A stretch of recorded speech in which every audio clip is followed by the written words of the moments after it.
Clean చేసుకున్నవి.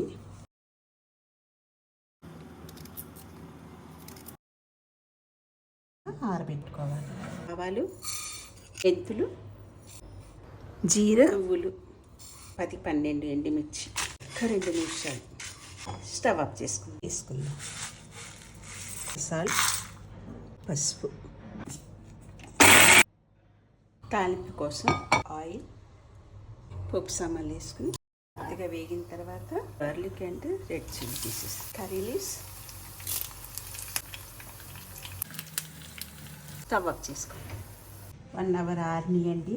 తాలింపు దాంట్లో వేసేసుకుని చేసేసుకున్న పౌడర్ వేసుకుని అంతా ఒకసారి కలుపుకోవాలి. వేరే బౌల్లోకి షిఫ్ట్ చేసుకుందాం. కవర్ చేసుకుని రేపు నెక్స్ట్ డే కలుపుకుని కమ్మటి వాసన వస్తుంది.